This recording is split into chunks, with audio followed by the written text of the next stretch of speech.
श्री स्वामी समर्थ. नमस्कार. मी नंदिनी माझ्या यूट्यूब चॅनलवर तुमचं खूप मनापासून स्वागत करत आहे. तुमच्या मनातील सर्व चांगल्या इच्छा स्वामी महाराज पूर्ण करो ही स्वामींच्या चरणी प्रार्थना करते आणि आजच्या नवीन व्हिडिओला सुरुवात करते. तर पहा, येत्या 4 ऑगस्टला म्हणजेच रविवारी आलेली आहे आषाढी अमावस्या. या अमावस्येला दीप अमावस्या त्याचबरोबर गतहरी अमावस्या म्हणून देखील ओळखलं जातं. तर पहा, आषाढी एकादशीला भगवान श्री हरी विष्णू जे आहेत तर ते निद्रास्थानामध्ये जात असतात आणि तेव्हापासून चातुर्मास हा चालू होत असतो आणि या चातुर्मासामध्ये आषाढी अमावस्या देखील येत असते. या अमावस्येला दीप अमावस्या असंही म्हणतात. तर ही अमावस्या जी आहे तर ती 4 ऑगस्टला रविवारी साजरी केली जाणार आहे.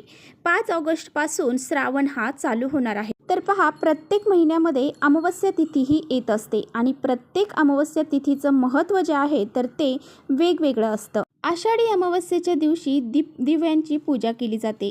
दिव्यांना स्वच्छ दूध आणि पाण्याने स्वच्छ करून त्यांची पाटावरती पूजा मांडणी केली जाते. या दिव्यांना पिवळी फुले, आघाडा आणि दुर्वा हे अर्पण केलं जातं आणि त्या दिव्यांना कणकेचे दिवे तयार करून त्या दिव्यांनी ओवाळलं जातं. घरातील मुलांना देखील त्या कणकेच्या दिव्यांनी ओवाळलं जातं आणि अशा पद्धतीने दीपपूजन केलं जातं. गोडाचा नैवेद्य दाखवला जातो आणि दिव्याला प्रार्थना केली जाते. हे दिव्या, तुझा प्रकाश हा नेहमी तेजोमय होऊ दे आणि आमच्या घरामध्ये सुख, शांती, समृद्धी निर्माण होऊ अशी प्रार्थना ही दिव्यांना केली जाते. आणि त्याचबरोबर काही उपाय देखील घरामध्ये केले जातात. जीवनातील सर्व दुःख, अडचणी, संकट हे सर्व दूर व्हावेत यासाठी अमावस्येच्या दिवशी जे काही उपाय केले जातात तर त्याचे फळ हे आपल्याला प्राप्त होत असते. आणि म्हणूनच आजच्या व्हिडिओमध्ये मी तुम्हाला अतिशय प्रभावशाली उपाय सांगणार आहे. कुत्र्याला आपल्याला अशी ही एक वस्तू खाऊ घालायची आहे. अमावस्येच्या दिवशी जर आपण कुत्र्याला ही एक वस्तू खाऊ घातली तर जीवनातील सर्व दुःख, कष्ट, अडचणी, नकारात्मकता, पितृदोष हे सर्व नष्ट होऊन जाईल आणि 7 पिढ्यांचं दारिद्र्य देखील नष्ट होईल. आपल्या घराची, मुलांची, पतीची खूप सारी प्रगती होईल. असा हा अत्यंत प्रभावशाली उपाय कसा करायचा आहे याबद्दलच आजच्या व्हिडिओमध्ये आपण जाणून घेणार आहोत. त्यामुळे तुम्ही कुठेही व्हिडिओ स्किप न करता शेवटपर्यंत नक्की बघा, जेणेकरून तुमच्यापर्यंत योग्य ती माहिती पोहोचेल. आपल्या चॅनलवर जर नवीन असाल तर चॅनलला लगेच सबस्क्राईब करा आणि असेच माहितीपूर्ण व्हिडिओ पाहण्यासाठी बेल आयकॉनलाही प्रेस करा. म्हणजे मी जेव्हा नवीन व्हिडिओ अपलोड करेन त्याचं नोटिफिकेशन सर्वात अगोदर तुम्हाला भेटेल आणि तुम्ही एकही व्हिडिओ मिस करणार नाही.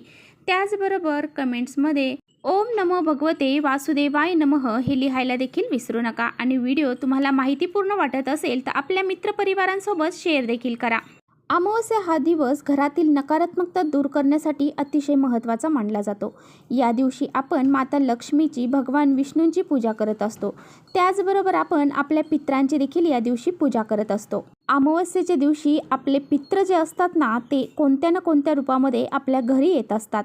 कावळ्याच्या रूपात म्हणा, गाईच्या रूपात म्हणा, कुत्र्याच्या रूपात म्हणा. अशा वेळी आपण काही प्रभावी उपाय जर केले तर आपल्यावरती नक्की आपले पित्र हे प्रसन्न होतात आणि आपल्याला सुखी संसाराचे आशीर्वाद हे ते देत असतात. जर आपल्या घरामध्ये पितृदोष असेल तर आपल्याला अनेक समस्यांना सामोरे जावे लागते. जसं की घरामध्ये कष्टाचं प्रमाण हे खूप वाढलं जातं. म्हणजे सारखे कष्ट आणि कष्टच आपल्याला करावे लागतात. त्यातून जो मोबदला आहे तर तो आपल्याला भेटत नाही आणि यामुळे काय होतं की आपल्या घरामध्ये दारिद्र्य आणि गरिबी ही वाढत जाते. त्याचबरोबर आपल्या घरामध्ये जर पितृदोष लागलेला असेल तर घरामध्ये सतत वादविवाद, कलह, भांडणं, मतभेद या गोष्टी वाढत असतात. आपल्या मुलांची प्रगती होत नाही, कुटुंबाची प्रगती होत नाही, पतीची प्रगती होत नाही. आपल्या घराला जर पितृदोष लागलेला असेल तर आपल्या घरामध्ये कोणत्याही प्रकारचे शुभकार्य हे होत नाही. तर पहा, आपल्या घरामध्ये खूप मोठे मुलं असतात. पहा, लग्नाच्या वयाची झालेली असतात परंतु त्यांना कोणत्याही प्रकारचं शुभयोग त्यांच्यासा घडून येत नाही. त्यांच्या विवाहामध्ये अडीअडचणी निर्माण होतात, त्यांचा विवाह जमत नाही. म्हणूनच आपल्याला अमावस्येच्या दिवशी पितरांची सेवा करणं खूप महत्त्वाचं असतं. तर पहा, असं म्हटलं जातं की आपले पित्र जर आपल्यावरती नाराज असतील, आपले पितृ जर आपल्यावरती प्रसन्न नसतील तर आपण कितीही देवांची पूजा करा, त्याचबरोबर आपण कोणतेही उपाय करा परंतु त्याचे फायदा आपल्याला होत नाही. आपल्या पितरांना प्रसन्न करण्यासाठी काही उपाय करायचे आहेत. आपल्या हिंदू धर्मामध्ये प्राण्यांना विशेष स्थान दिले गेलेलं आहे. तर पहा, आपल्याला त्यासाठीच कुत्र्याला ही जी काही वस्तू सांगणार आहे तर ती तुम्हाला खाऊ घालायची आहे.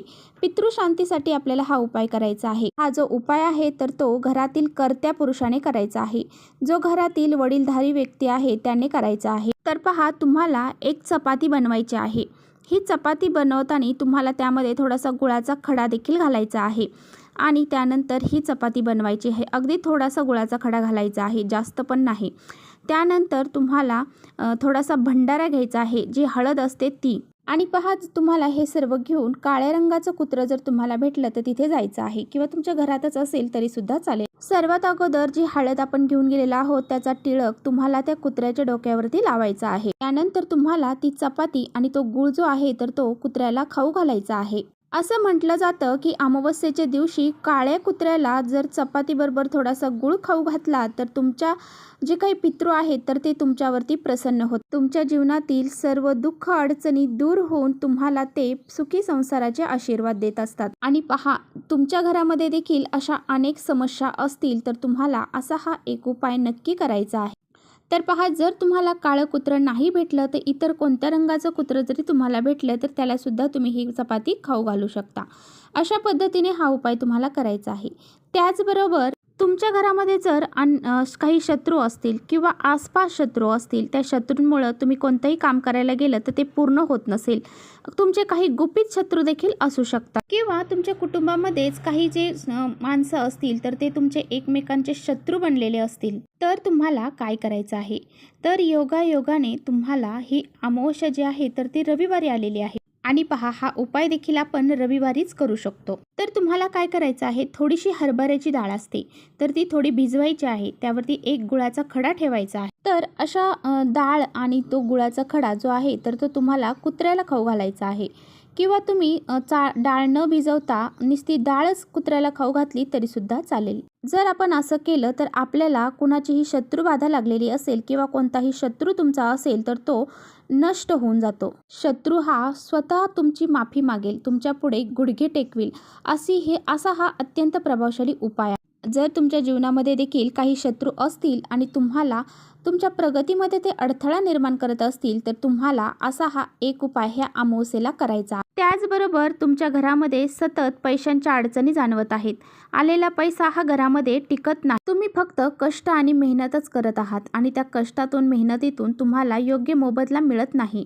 आलेला पैसा हा तुमच्या हातून कोणत्या ना कोणत्या मार्गातून घरातून बाहेर निघून जात असेल तर तुम्हाला या आषाढी अमावस्येच्या दिवशी, या दीप अमावस्येच्या दिवशी संध्याकाळी कुत्र्याला दही भात हा खाऊ घालायचा आहे. थोडंसं दही घ्यायचं आहे, थोडासा भात तुम्हाला शिजवायचा आहे आणि हे दही भात तुम्हाला कुत्र्याला खाऊ घालायचा आहे. तर पहा, हा जो दही भात आहे तर तो कुत्र्यांना अतिशय प्रिय असतो.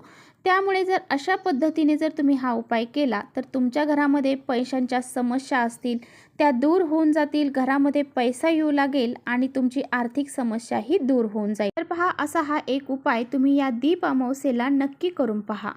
व्हिडिओ जर तुम्हाला आवडला असेल तर नक्की लाईक करा. चॅनलवर नवीन असाल तर चॅनलला सबस्क्राईब करा. परत भेटूया अशाच छानशा व्हिडिओसोबत. तोपर्यंत श्री स्वामी समर्थ.